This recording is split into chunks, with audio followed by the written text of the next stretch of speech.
Now stop beating your gums and sound the attack.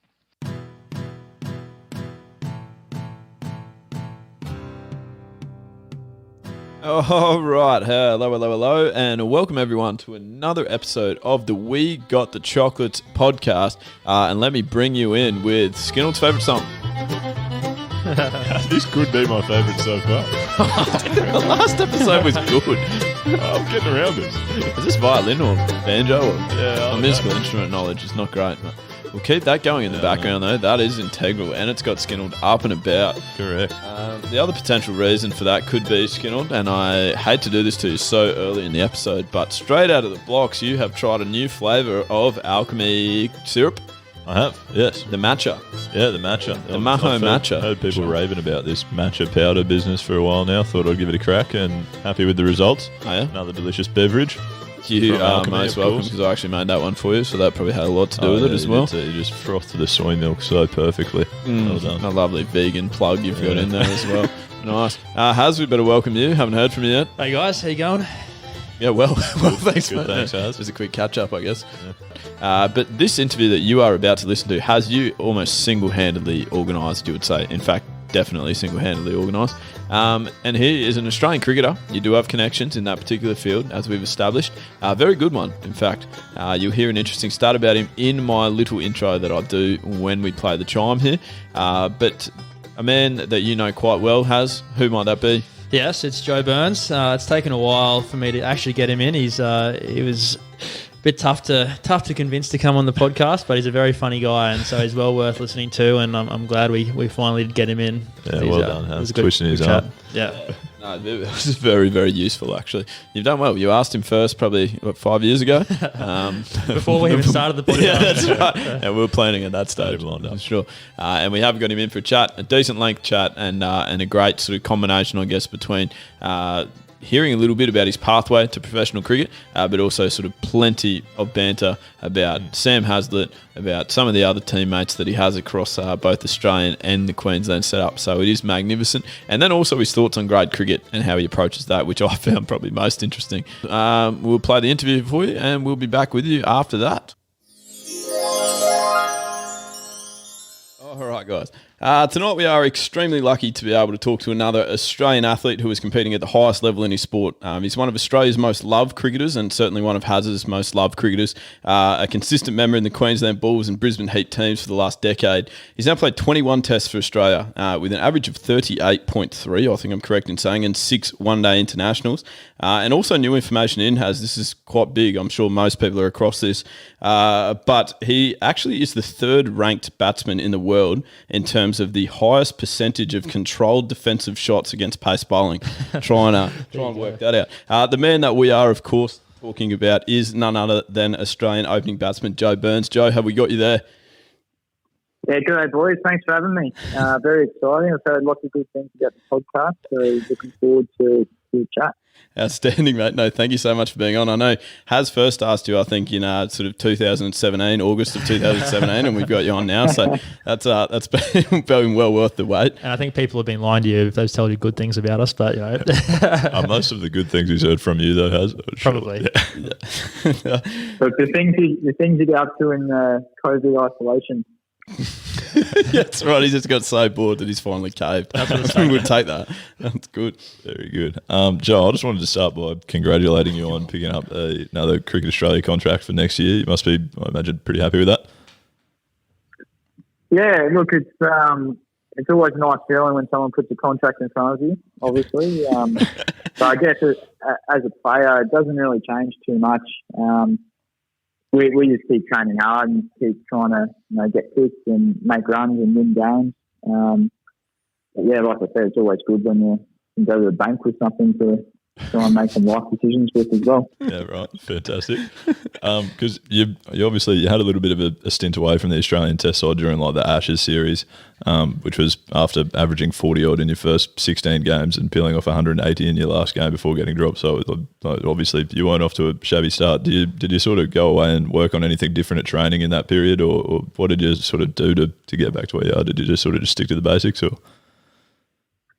Yeah, I probably went the other way, to be honest. So I really got stuck into just breaking my game down into really simple kind of parts and doing the basics well for long periods of time. I think as an opening batter against the red ball, if you can occupy the crease for long periods of time, you're going to make runs. So I wanted to make sure my defence was really good. I wanted to make sure I was making good decisions about when to leave the ball. And I knew that I had enough scoring shots, I guess, around those two fundamentals to then make runs. And fortunately, it kind of has come together the last few years. That's the benefit of experience. It doesn't really happen overnight. It's a long process, and you're always learning more about the game, about your own game, and how to get better along the way. Joe, this is Leigh. My voice will sound similar to Mitch's, but I'll try and speak a little bit louder for you. Were you actually aware of that particular statistic that we read out at the start there? Because that was the more random ones I've ever found.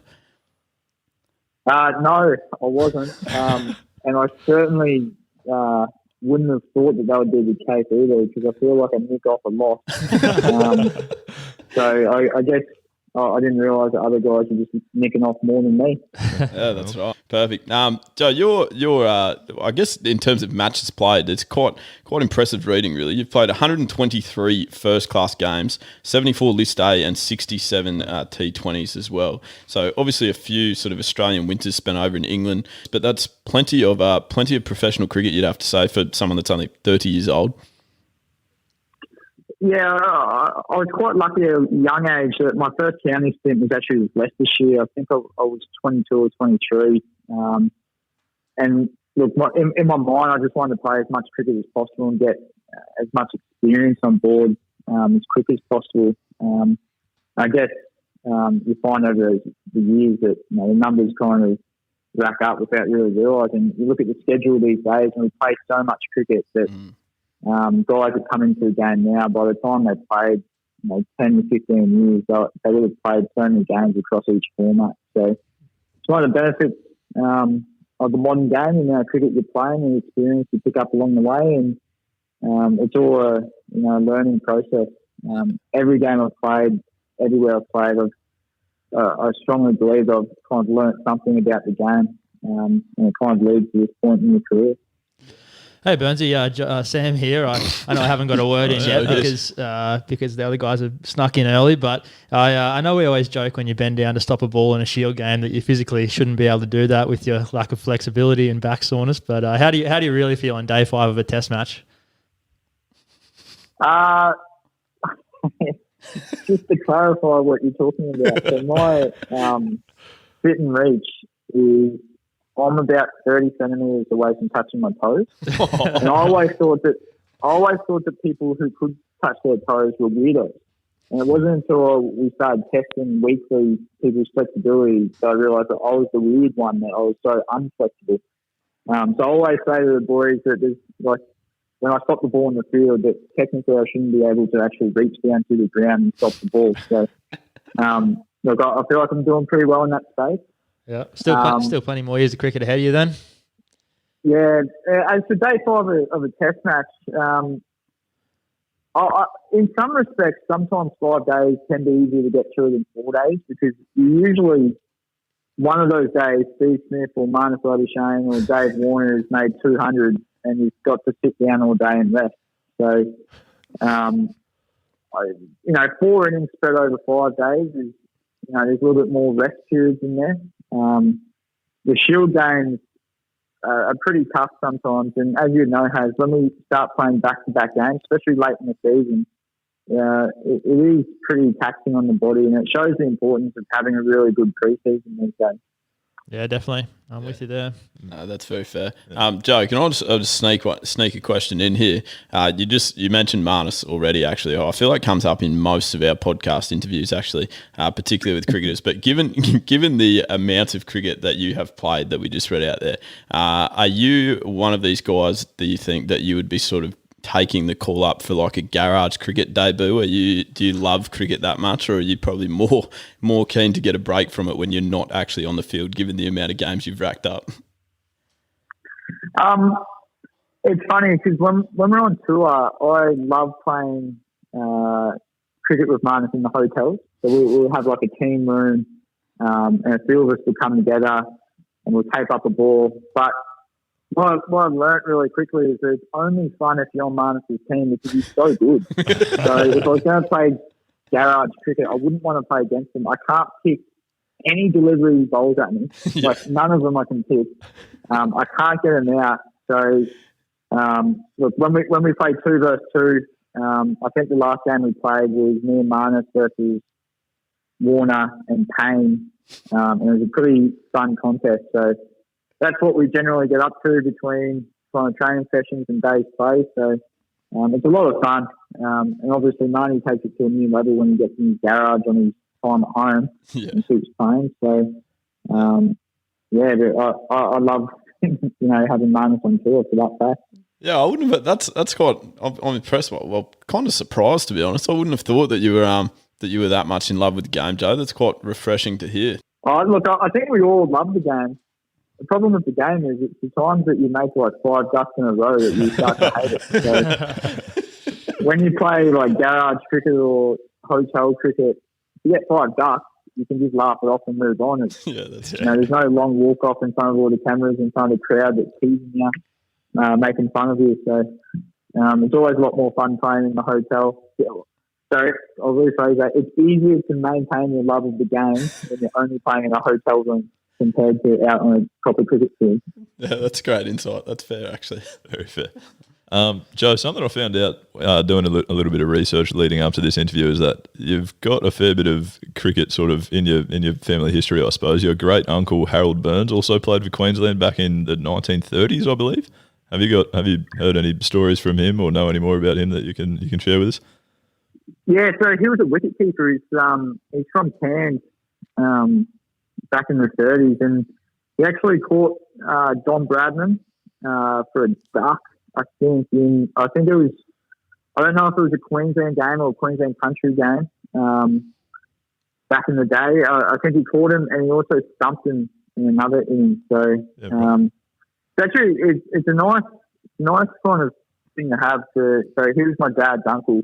So my great uncle, he's got a wicket keeper who's kind of on a board at Queensland Cricket. So I don't tell too many people this, but it's nice to look up and see Harold Burns.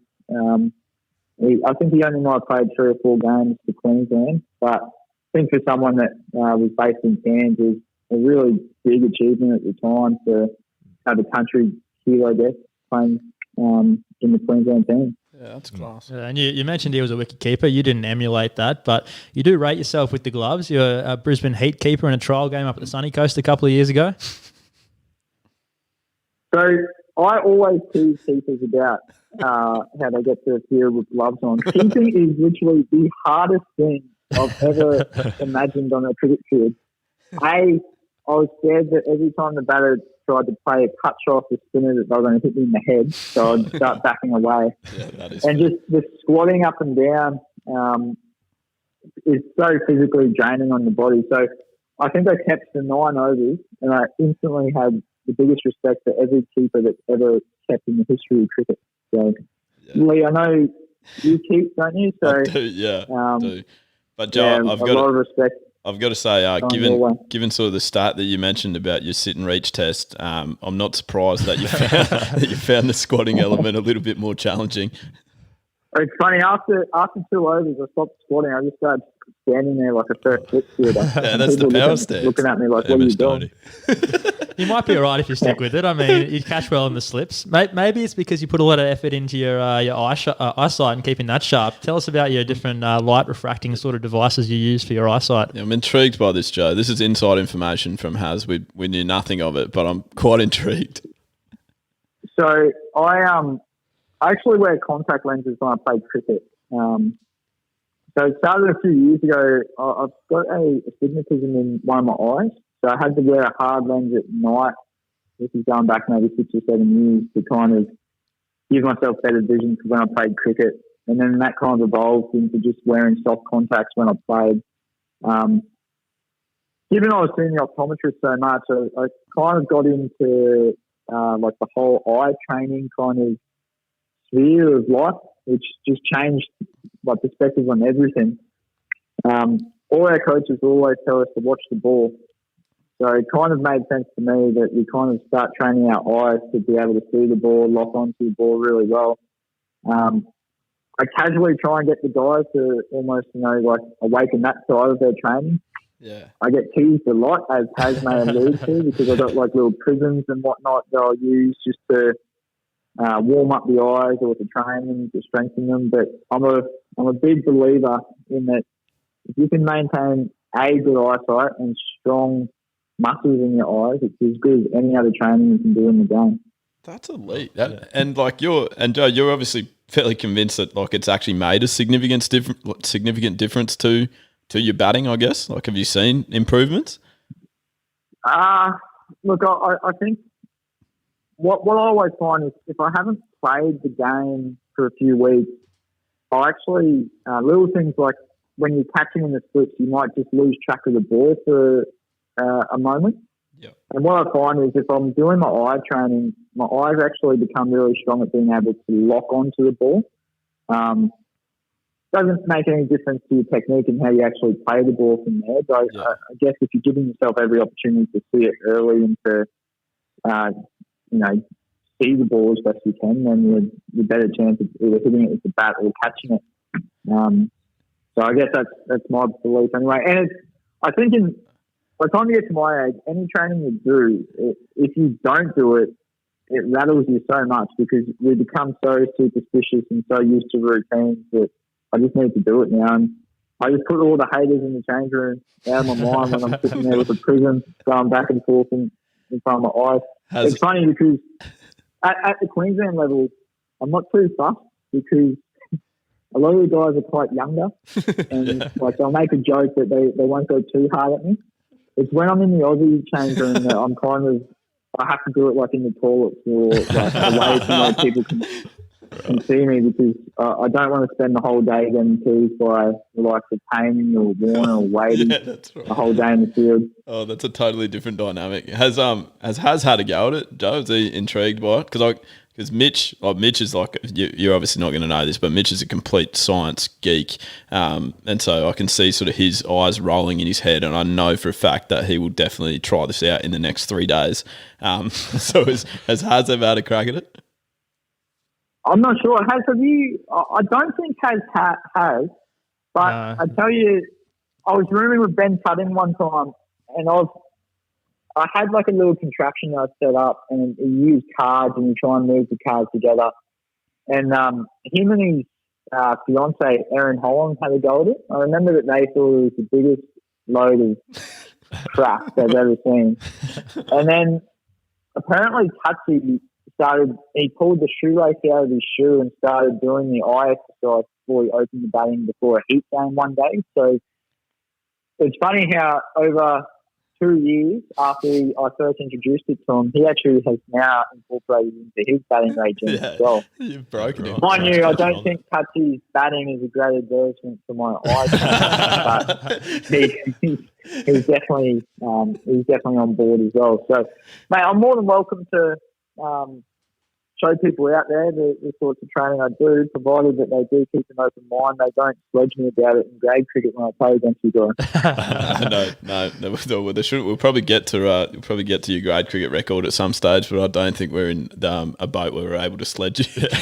Yeah, I probably should give it a go. I probably don't want to get teased as well, Joe. That's probably why I haven't gone to it just yet, but probably is a good gets idea. teased for enough things that we will also get to at some stage.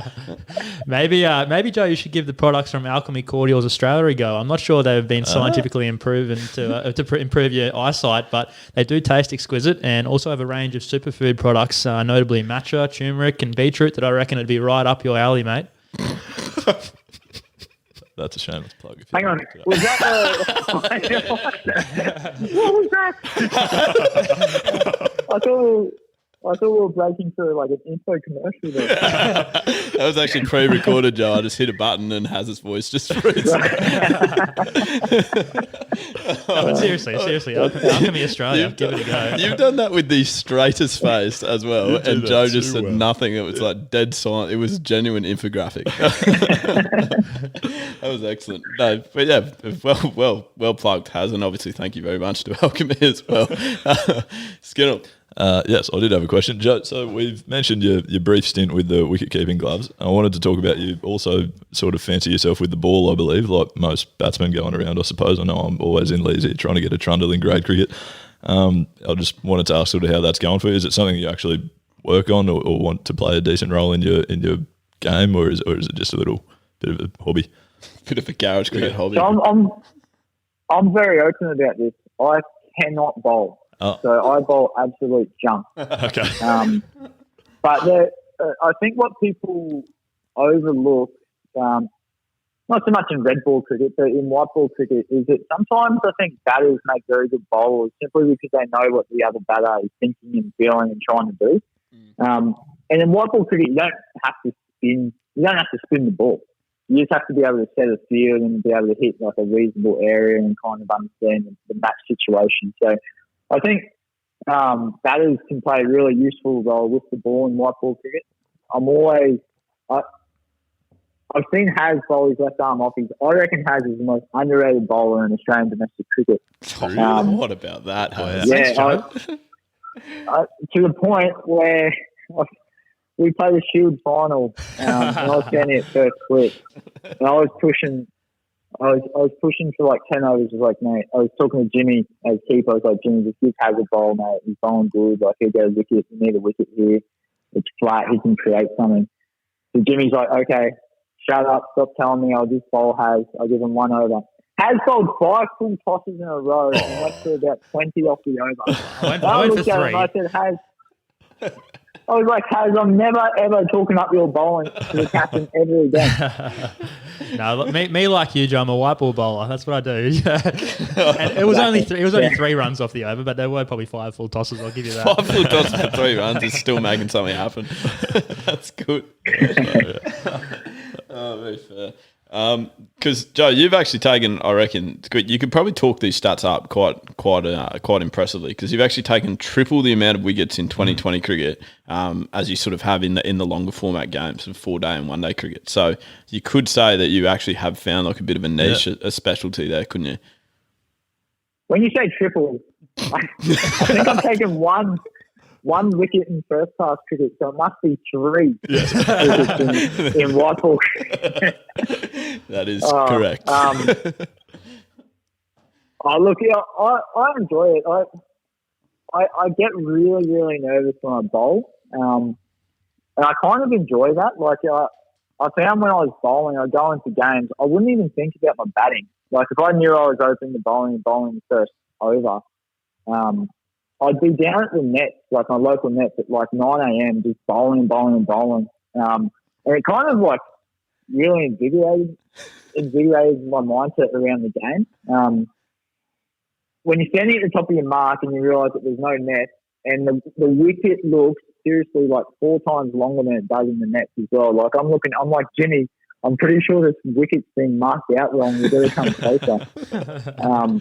And it's like, I didn't appreciate just how tough it is to bowl in those situations. I was always one of those people that thought that bowlers have 6 chances to get it right, batters make 1 mistake and they're out. But when you're standing at the top of your mark and you're looking at the batter and all you're thinking is like, he's going to hit me everywhere and I don't even know if I can get it on the wicket, it's a completely different perspective to the game. But it's a lot of fun. It is a lot of fun. You know, we've definitely got to get at some stage, Joe, we've got to get you, because you do some excellent work on sort of the player mic and the after game with Burnsy sort of set up. We've got to get you, I reckon, on player mic as you're about to bowl an over in the big bash and just running. You know, the commentators are always sort of like, what are you thinking here, mate? What are you thinking? Just giving your thoughts about how you're scared about it not going on the pitch. It would be quite enlightening. I actually got in trouble one time. I think it was Fox or whoever the broadcaster was. I bowled a short cut. I actually got cut off the front foot, 1 bounce forward. That's how bad the ball was. And I actually said like a profanity as the ball was halfway down the wicket. And the broadcasters came to me and they're like, look, we can edit out, like we've got a dump button, but we can't do it if you say it before the batter hits the ball, because the mics are up to hear the contact of the ball. So I'm probably not the best person to mic up win over, only because I don't know how to control my anger around like my poor delivery. That's good.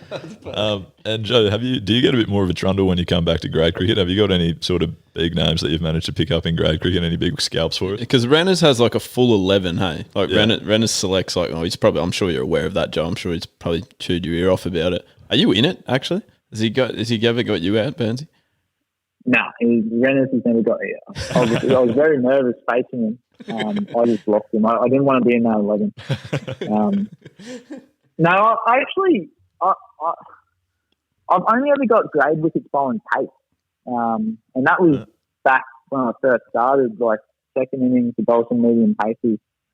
I think when I start bowling off spin, because I get like a few overs in club cricket just to get some experience in the middle bowling off spin. Guys would treat me with too much respect. Like they would block me thinking that I could bowl. Like I'm only effective if you're trying to hit me for six and I have a long on or cow corner. So I generally bowl like 2 overs, like none to 7, and it'd just be like boring old cricket. I'd be like, okay, someone else bowl now. Like, this is going to go nowhere because I can't spin them. So it's not like I can get you out if you're just going to block them. Right. Yeah, fair. I think we'll move on from your bowling, Joe. I don't know how that's taken so much of our time in our chat. I thought we were going to go a 20-minute segment there. Just what variety of deliveries he's got, all sorts. But we know you grew up in Coolum at the sunny coast and you love your skateboarding. Do you still get a chance to go to the skate park every now and then? Yeah, it's funny. During this isolation period, I've only just gotten like into like technology, like Netflix and things like that. And people said like, didn't you watch TV growing up? And I just said like, no, like I was outside doing stuff. Like it's, I just thought again, like every kid was just out and about, like skateboarding and playing in the street, like having a good time. In particular, when you talk to people in Sydney and Melbourne, and they're across like how to, like someone's explaining to me how to tether the internet from their phone onto their computer or vice versa. And I'm like, man, all I know is like where the local basketball courts are around Brisbane. Like, it's such a different kind of upbringing that we have in Brisbane around being outdoors and just getting out and doing stuff. But up in Coolum, there's a really cool skate park there. I probably nearly broke my wrist a few times just trying to drop in. But yeah, it was a lot of fun. You've been there, I've showed you the skate park in the park that's there. Really good memories. Leigh and I and Mitch as well have been skateboarding a little bit lately, actually, and I think Leigh nearly broke his wrist the other day. As it turns out, Joe, being 29 years old and trying to learn a new skill is actually not that conducive to being really good at skateboarding. So my wrists have also copped an absolute battering over the last couple of days, and then Haz gets on it. Mate, what's worse than that is being 30 years old and trying to think of how you're going to tell Cricket Australia you broke your wrist. Like, I did it in the net facing a short ball. That's right. And you've been in the process in the past of starting up and running a surf clothing brand. How's that going, mate? I haven't heard much of that lately. Yeah, so it was an idea originally from my mate that wanted to get into it, and I love the idea. And we basically had it all set up. And I wasn't quite in the Aussie team at the time. And now, unfortunately, just the time commitment wasn't kind of going to allow us to do it as well as what we wanted to. And it was only ever going to be a hobby anyway. So I think it's still kind of there on the back burner. We've got some good ideas, and I think it's one of those things that you kind of do just to have a bit of fun and to learn a little bit about business and dealing with, retailers and everything that goes with it. But it's not quite off the ground yet, but you guys will be the first one, and I'll get you guys some shirts. Absolutely. And you know who the first people are. You should look to get your sponsorship out there with. We can help you out. You can sponsor the podcast, and we can spread the word for you. I think Joe Haz does not mind a sponsor, so he will definitely find room. Now, Joe, this question, I must say, again, inside information. Obviously, Haz knows you quite well. Spent a bit of time with you. I try not to compliment Haz very much, but there are two things that he does quite well, and they are skating and surfing. I'm sure there's others as well, but with cricket, well, yeah, that's up there. But he's surfing particularly. He loves to sort of laugh at kooks like me who are not very good. So I wanted to sort of see where you sit in terms of like a Sam Hazlitt rating in your surfing, if you're sort of at the beginner level with me, or if you're up near this sort of building of an empire, surf empire with Sam Hazlitt. Where are you rating yourself there? And then we might get Haz to give his rating of you as well. No, I'm very open about this because I get sledged about this a lot. I am a horrible surfer. I love the lifestyle. Like I love getting out on the water, the sun, the surf, surfer chicks, a hot as. What's not to love about surfing? Yeah. And I get teased. People will be like, "Oh, but you can't even stand up." It's like, you don't have to stand up to be able to enjoy surfing and the lifestyle that it brings. I'm more than happy just to sit on the beach with a coffee around the surfers. So I just want to clarify that straight off the bat. But I'm happy to hear Haz's rating if he's got one. I reckon he might. That's for sure. I just love the thought of like Joe. Went to like, Joe, what did you do on the weekend? I just went for a surf, and by that I mean I sat on the beach and drank coffee. I don't think I need to give you a rating after you've just talked about yourself like that, so we'll leave it at that. But I think Cricket Australia might have to change their biography of you then, because I think it definitely says that you love to surf on it. But that means he loves the lifestyle. That's the thing. I love to surf. I'm just not good at it. Like I love to bat as well, but I nick off every 4 balls. I'm constantly clarifying this biography that they've got on me.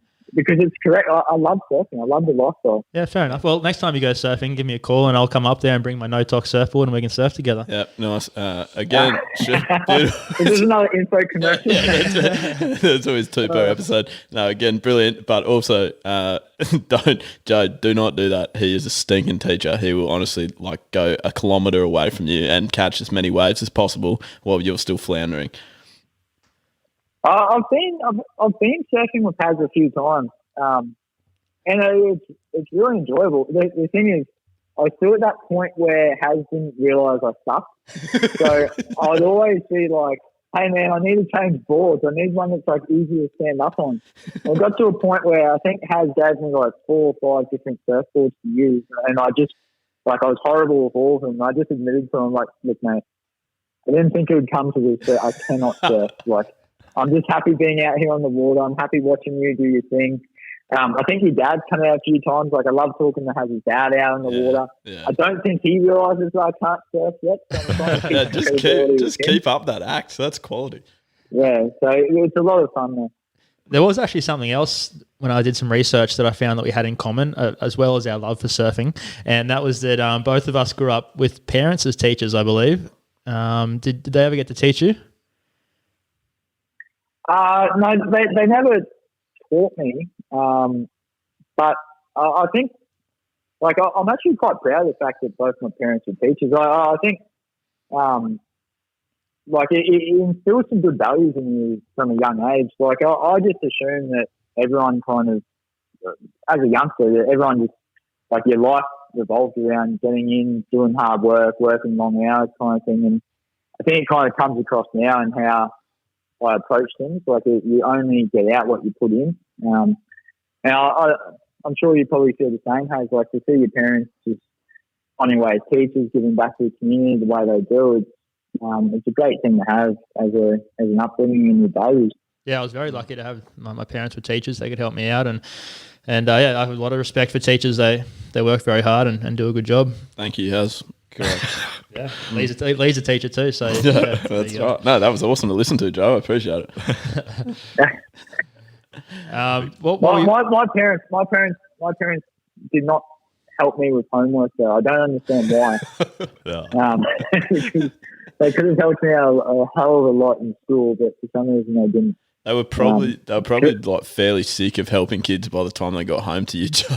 To be honest, I'll never forgive them for not helping me home there. I always hold that against them. That's it. You are actually very qualified, or so you tell us anyway, Burnsy. Apparently, you're a fully qualified plumber. what? Yeah, not fully qualified, Hayes. It's, I was actually employed as an apprentice plumber at one time, and I actually learnt. To be fair, I learnt as much as an apprentice would as a plumber. Not quite signed off. I wouldn't be coming to me for plumbing work, but I think I would be able to fix my own kind of toilet or sink, wherever it is. I wouldn't be ringing me up in the yellow pages. So. Oh, that's handy. That's good. You can do that. Joe, if I could use that as a bit of a springboard to ask like a slightly serious question, I guess. I read an article, it was about you from ages ago, to be fair. That's not very well researched. I haven't been very specific there. But it was sort of actually talking about like your pathway to professional cricket and the fact that probably different to some of the other stories that we hear, that like we talk about the fact that you were employed as an apprentice plumber and stuff like that, you were actually never really sort of touted as like that child prodigy or like quitting school at 13 to concentrate on cricket, like that you were actually quite convinced you were sort of probably heading down the road of a 9 to 5 sort of workforce job. And then as you put it, it was just like you just scored a lot of runs and went up the grades and things can happen pretty quickly. Yeah, it's I've always said this. I'm quite fortunate the path I've kind of had that led into professional cricket. I went to uni straight out of school and did a business degree. So my life kind of revolved around lectures, tutorials, meeting other students. I basically went to club training on Tuesdays and Thursday nights to as something to do in a social aspect, really. And the thing with professional cricket is you don't apply for the job. You know, like it's not like you sit in an interview and put your resume forward. You basically just, like, cricket comes to you. I was living my life with plans. I'd finish my degree, hopefully get a job in business. But as it turned out, kind of as I entered into that last kind of semester of study, I then got picked to Queensland to make my debut for the Bulls. And then from there, you know, like, your career just kind of takes path. And I say to this day, like, I still kind of see myself as like a guy that was like finishing his business degree with about to step into the real world. And then cricket came along and kind of swept me off my feet. And the day that cricket finishes, I get delisted or retire, I'm looking forward, I guess, to going back to that life that I once kind of imagined it would be, to go out there and apply for a job and to use the qualifications in the areas I was interested in to kind of see what else is out there in life. And I think that perspective of the game is kind of lost a little bit at the moment. Unfortunately, I think for the guys coming through, there's a lot more pressure on them because they are kind of put in the program to a younger age, and there's a lot more expected of them. And I imagine it's really tough for guys to come in, you know, like you leave school with a view that you're trying to be a professional cricketer. When you play your first game, there'd be so much pressure on you to make it work. Whereas for me, my first game was just a bonus to the life I was already kind of building around. So the landscape has changed. It's become a lot more professional. But I think that's added a lot more pressure onto young guys as well. And I can only imagine how they deal with it. It's tough. You know, there's always pros and cons to everything you do around professionalism. But yeah, you know, my story is a little bit different to others, I guess. Yeah, that's very cool to listen to be honest, because you probably don't hear that as much, as you've already said. You probably don't hear that as much now. Probably people are earmarked when they're 14 years old and then have a serious amount of expectation placed upon them, I guess you'd have to say, as you've already put. So that's quite impressive. I think my actual first grade debut, Joe, was against you. You probably don't remember my sort of 29 off 160. But that was. I remember. But that was at the start of your sort of run towards the Queensland side, and we thought we'd going really well. We'd made 170, and Burnsy batted for the last sort of hour of the day, and they were none for 120 at the end of the day. So that was brilliant. What a game! Look, I think I always feel bad for opposition because I reckon I would have been slashed in that game. Was that at North? Yeah, it was at North. Yep. Yeah, so I think we were slashed in that game. You were. You definitely were. Yeah, so it's a bit of a piss take really, because one team goes out there and bats with a view that it's like a 2-day game. They're trying to scrap the game. I get to walk out there being like, this is now a 2020 for me because I'm not coming back next week anyway. So it's an unfair advantage that you can just slog with no consequences. Like it's kind of like one of the loopholes of having a state player slashed into grade cricket. Yeah. So I don't know how they can get around it, but it's not always that simple. I'm sure if I was playing the next week, trust me, I would have been blocking the hell out of them. Not like because I didn't want to get out and ruin my next weekend. So bit of a lucky situation there. No, okay, fair. And Burnsy, Charlie Hemfrey, we've had him on the podcast before, and he sort of referred to the fact that you have elected to give yourself a nickname at times. We often speak a little bit about nicknames on the podcast, but that you've referred to yourself in the past as Burgie sometimes. Are you able to shed any more light on that? Well, I was on an absolute tear in club cricket one year. Like I think I made like 100, 200, 100. I rocked up to state training. I said to the boys, mate, the Peter Birch medal's already won. I've won it. So I started calling myself, it's not Burnsy, it's Burgie, because I've won the Peter Birch medal. I didn't even make the top 20. It's so much better when you tell it. Yeah, it was one of those way too early call things in the year. I don't think I made a run in club cricket for the rest of the year. Did not make the top 20 at the end of the season. Because I was looking at it, I was like, okay, I haven't won it. I think Andrew Goad might have won it. Yeah. I was like, oh, surely I've come like second or third or something. Not even in the top 20. It was so embarrassing. Oh, that's elite. Joe, you mentioned your basketball, like the fact that you knew where the local basketball court was when you're living on the sunny coast there. You do definitely follow the NBA in America. Is that correct? What team do you get behind there? And has the Michael Jordan documentary influenced you at all? Well, first of all, the documentary was a little bit like it's great to watch. It's like a little bit before my time. I remember, so when I was like 5 or 6 years old, Saturday mornings they would show the NBA. So we would see maybe one game a week televised. I think it might have been on ABC or SBS, including like the finals. So I got some memories of Michael Jordan, but they're not like distinct memories. So the way I follow the game now, like I have a completely different perspective on the game now because I can see pretty much every game. I don't really follow a particular team as much as I just love the storylines between the players and like the banner that they throw at each other on Twitter and the beef that they have. It's like watching like a sitcom, really. And then I delve a little bit deeper and just once you start to understand the players' backgrounds and what motivates them and how they approach the game, because it's so cutthroat for those guys to make it an American sport. It's actually quite inspirational how they approach it all. And I started to try and incorporate that mindset because a lot of these guys come from, like they'll come from the slums and they need to make their sport work to have success for their family and whatnot. And we try and, I guess, transfer that mindset and that state of mind into the game that we play and how we approach training and playing. And it's, it's something that I love. I love kind of learning about the game and all the players that are in it.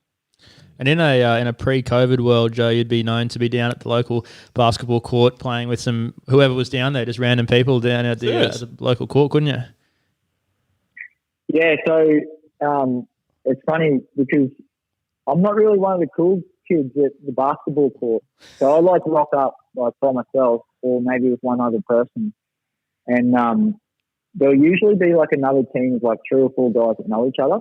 So I'll get paired with like a group. Like there might be like, generally what happens is there's 2 or 3. I think they're Chinese guys, and I'll be paired up with them, but I can't speak their language. So I'm just getting like abused in like Mandarin or Chinese, whatever it is. I refuse to play defense. I can't make any shots. So I try and play point guard, but I think they've already got a dude that plays point guard. So I generally lose every pickup basketball game I played. I've got a lot of chemistry issues with my teammates at the moment that we're working through. Okay. All right. Well, I've got three rapid questions to sort of build on the back of your answers there. First of all, if you're taking a Queensland Bulls player to basketball with you for like 2v2 challenge, who are you taking? I'm going to take Matthew Renshaw because I reckon he could throw the most shots. like I think to play like street basketball, like because no one can really play. Like no one's really great. But if you can manually disintegrate the opposition, that's as good as scoring a bucket anyway. So I'd take Renshaw. Okay, perfect. Second question. You've referenced the NBA sort of Twitter beef that you quite like. Have you ever been tempted to start a Twitter row with anyone else? Maybe not basketball related, but just in general. There was this one guy from Ipswich one day that he thinks I'm like the worst cricketer who's ever been on this planet. What? I kind of got into like a bit of like a Twitter beef with him, and then I just lost him. I was like, I don't. As soon as you fight one, it's like feeding pigeons. All of a sudden, there's like 4,000 people who also think you suck to tell you their views as well. Okay, yeah, very fair. And then, last of all, what are the strengths that you are bringing to your basketball game? Would you say, if you're just selling yourself, when you're trying to get people to pick you on their team, what are you saying are your strongest attributes? Passing, simply because I know my weaknesses. I know I don't do anything. Like I can't score and I can't defend. So I can pass the ball to you to score the ball, and I can stand on the wing and mark the worst attacker. It's very well sold. Very fair. And Burnsy, have you had the chance to get over to America and see any NBA games or anything yet, or is that sort of still on the bucket list? Or yeah, I've actually been a few times. Right. Generally, in April and May, like when we get our holiday period, it's usually the first place I try and get to. It's so like just the lifestyle around sport over there is so good. I guess the culture is similar to Australia, so it's relaxed in terms of going over there and it being easy just to settle in. And then the fact that they've got so much sport on every night, and then every morning there's a talk show, and during the day there's different shows. Like you can just sit in a hotel and just follow sport all day. It's good fun. And that time of year, the weather's pretty good as well, so you can still get some of your own training in. Yeah, right. And you mentioned, I think maybe before we started recording, that you were meant to be over there during the off season in America. Is that what happened there? Obviously, your trip's sort of been cancelled with the whole global pandemic going on. Was that were you cutting it fine in terms of? It's done a bit of that, hasn't it? Yeah, but were you cutting it fine in terms of like plane tickets and stuff, or? So it's funny. I keep seeing these articles about people missing out on IPL or on county cricket, but man, literally like. Today, I was meant to be sitting in Santa Monica drinking coffee. So the biggest loser out of COVID out of all the cricket players here is me. That tops everything. I don't care about the $3 million IPL contract. No. The fact that you could be sitting in LA just relaxing is been awesome. But look, in all seriousness, cricket kind of pales in comparison to the events of the world at the moment as well. So I think, we'll get through all of this together, and there'll be a time and place to get back to America and be on holidays, but you just want everyone to be safe. Yeah, absolutely. Joe, we've talked about a lot of sports that you've played and all your talents in cricket and other sports, but apparently you could have also made it in rugby union as an explosive ball running centre. Yeah, I don't quite know what you mean about made it, because I didn't really I felt like I was okay at rugby, but I didn't really enjoy it. Like I was pretty scared of getting injured, to be honest. So it was a pretty easy decision just to get stuck in the cricket. I went to Nudgee College that has a really strong rugby kind of pedigree to it, and rugby was a big part of high school for all the students there, and it was a lot of fun at the time. But I could not imagine playing rugby at any decent level with the size of the guys and the contact that they have. It would be incredibly tough. Yeah, put a bit of mayo on that. But I'm also too slow, too uncoordinated, and not big enough. So physically, I don't think I could make it either. Do you go mental disintegration, though. Do you go right in the touch footy games at Queensland Cricket? Are you ripping those up? I used to be good. I think about 8 years ago. Oh, no. Our squad now, we are an extremely athletic squad. Like the guys are all really talented athletes. So now it's I either have to be like primary forehander or just get on the wing. Like I can't be anywhere where like I can get isolated and attack. Like I either just mark the winger and just chill, or I get stuck in the middle where there's enough guys either side of me because like you get guys like Haz who are incredibly fast and you cannot keep up with them. Yeah. Haz, do you remember when we played? We broke up in a smaller team. And it was like 4v4. That was like the worst day of my life. Like chasing around, like I'm chasing after like these 4 20-year-old kids, and I'm like, man, can you guys like have a beer or something and just like live a little and like stop running so far? Yeah, you're definitely a target of mine there for my right foot step. Yeah.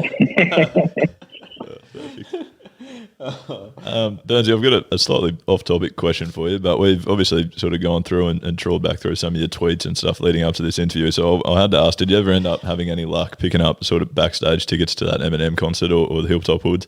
We were at that concert as well, Burnsy. We also didn't get backstage passes. Yeah, no, we were in the nosebleeds, but Yeah. That was a great concert, but nah, I didn't. I actually came across a little bit too desperate, I think. But it was a great concert. It was fantastic. Yeah, that's a shame. It didn't seem like you'd had any help because there was never sort of a tweet saying, unbelievable experience, here's my photo with Eminem, which we kind of would have thought might have come after that. Yeah, in hindsight, I don't think like Eminem really cares if like there's some random dude from like the upper deck who plays cricket tweeting and being like, bro, get me backstage. So I don't know what I was thinking there. yeah, right. I can't imagine Eminem would even know about cricket. I'm sure He's never rapped it's not about a it. massive thing in America.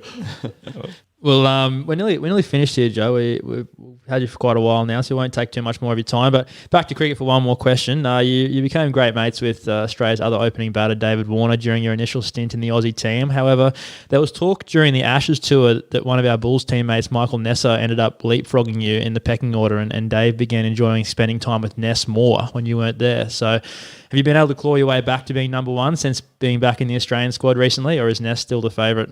I love how you finished with the hard-hitting questions, the hardest-hitting questions at the end of the interview. It was like seeing a ex-girlfriend with their new partner. It was horrible.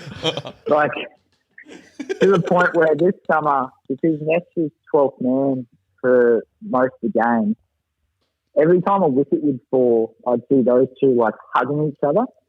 And I used to get so jealous that I just turned into a bad person. I started taking shots at both of them. Being like, I can't even repeat the things I was saying to him. But look, I think you always have a really close relationship with your open partner because you always find yourself in the exact same situation when you go out to bat. So you rely on each other from a preparation and playing perspective to kind of lean on each other and to help you through it. So I think everyone I've opened with, I've always got along really well with. And then Ness is just a great fella as well. So I think Ness would be able to get along with anyone in the world. So, like I said, I was very jealous when I saw those two kind of spending so much time together and I was on the outer. Joe, just to wind up, we try and give this opportunity to every single person that we ever speak to. If you're ever sort of put on the spot and they come up to you and say, Burnsy, we need you to do a sportsman's luncheon, you've got not many hours notice, do you have any stories that you know that you are immediately going to, that you're either a gun at telling or that are just hilarious, that it doesn't even matter how you tell them, you know that it's going to be appreciated? The only... Like, I'd love to tell you stories about Haz.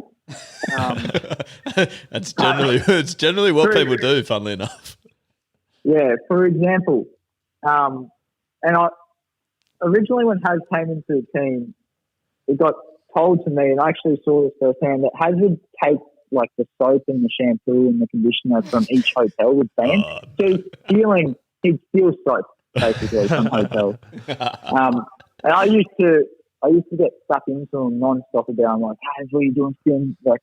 Stop stealing shampoo, like, blah, blah, blah. And then two things happened. There was one night where I needed some, I think, washing detergent. And then Haz was like, I got some. So I got some out of his bag. And I was like, okay, I can't tease him about this anymore. But also, we were playing against New South Wales. And Sean Abbott bowls incredibly fast.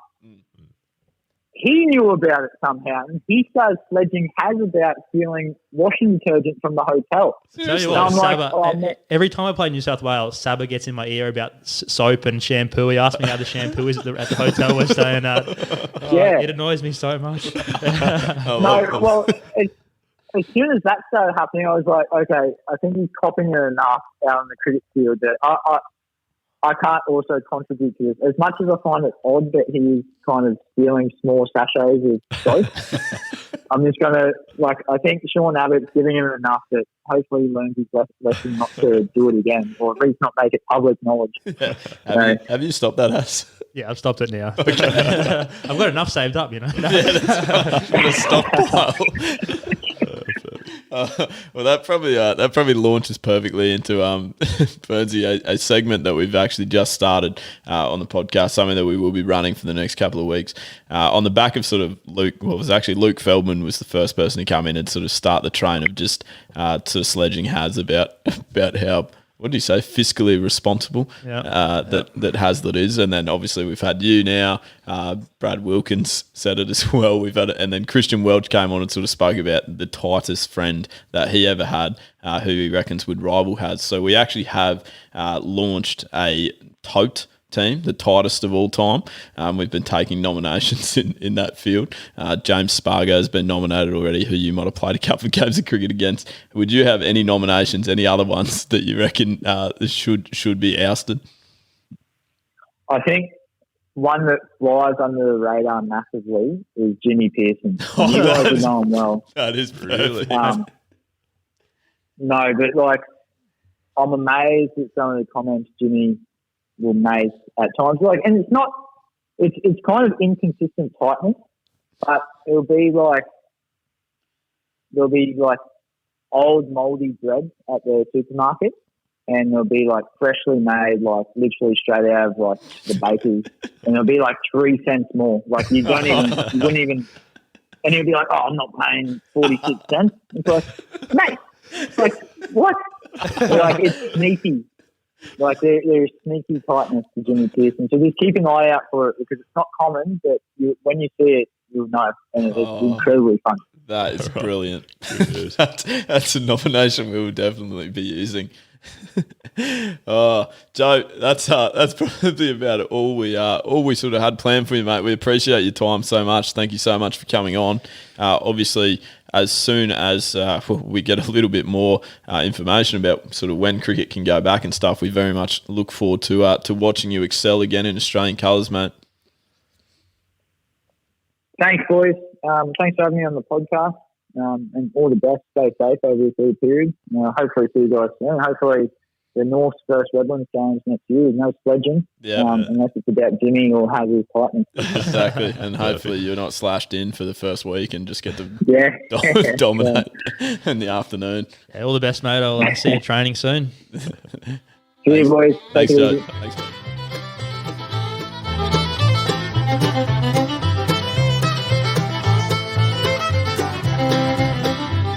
And welcome back. What a tune. Skinner, we might get you to lead the outro because you didn't say a great deal during the interview, unfortunately. Oh, shucks. Okay. What are we doing? No, you don't actually have to. It's fine. Oh, right. Okay. What was that though? Yeah, continue. Sorry. I'll give it a crack. Here we go. That was Joe Burns, ladies and gentlemen. Thanks for hanging around and listening. Hope you enjoyed it, and see you next week. You're a pig at it. What else do we say here? With quite a bit. It's usually not a 6-second outro. Fantastic. Other things include go to the website, check that out. I created a website, wegotthechocolates.com. You did create a website. That's you fine. can send us an email at hello@wegotthechocolates.com.au as well, I believe. So, But you may as well just go to the website because that makes it very easy for you. Yep. The other thing that people need to be aware of, as we just heard from Joe, a nomination from him, and you can also nominate. You certainly don't have to be a guest on the show to cast a nomination. You can go to the website, can't you, Haz, and you can get your nominations in there. Definitely can. Voice recording on the website. That's right. Not video, but we'll get you your voice on there. Through the speak pipe. That'll be fantastic. We've had a few flooding in, actually. You'd be impressed to know. And we do have to sort of get a couple of selectors on board to make sure. We should probably set an end date too, because otherwise we're going to get nominations for years, Yeah, I'm sure we will. But not right now. We'll be putting updates on social media and stuff anyway, so follow along there and see what happens on those Facebook and Instagram and TikToks and YouTubes. That's right. Very good. See, that's the socials as well, Skin, we do usually mention. The other thing we do like to remind you of, guys, is wherever you choose to listen to your podcast, whether that be Spotify, Apple Podcasts, or you can even view them on YouTube a lot of the time. Plenty of good stuff going on up there. Then we would love you to subscribe to us so that you do not miss an episode or a new piece of content. That would be great. And any sort of rating that you can provide is usually very helpful as well. Now, the other thing is, guys, we did not mention the best on ground. We didn't get Joe to have a say in that, but we can do it between ourselves. It's usually quite popular to go for the guest. Were we happy with his performance? Are you giving him the 3 votes? I can start off by saying I was pretty happy with Joe's performance there. I thought it was a nice balance between some very insightful answers and then plenty of banter. So, how can we ever give a guest who's there for the whole hour not the best on ground? Do not question how the award works. Just embrace the award. It's great recognition. If there's ever a stinker, even if we are just going to give it to the guest regardless, we can use it as a chance to throw each other under the bus. Did Lethal miss any buttons, or was it all right? Was Leigh, it if that's coming from you, Leigh, then I'll have to go with it because you're the only one yet to get a sticker on best on ground. Yeah, that's table. Right. So I really know how it works. I've won a lot of them. No, I thought it was I didn't have any buttons to push in fairness because Joe just spoke the whole time. There was no buttons needed, but that's okay. No, everyone's pretty good. Yeah, well, there you go. Has obviously offended him with the surfing chat, so he probably stunk it up a bit there. Yeah, okay. Skinner, did you come to the interview? Hard to say. Yeah, no, I made a little guest appearance. Popped my head in. All right. Got a few words. That's good. Great news. I think that's about all that we have for you guys. Obviously, the song's run out, so we've definitely gone over time, but that was Billy in the Low Ground by Nat Keefe and the Hot Buttered Rum, which is a classic band that we listen to quite often around these parts. So get that on the Yui Boom and into your ears, obviously, after the We Got the Chocolates podcast. Thank you so much for listening, guys, and best wishes in the future. See you guys. Bye.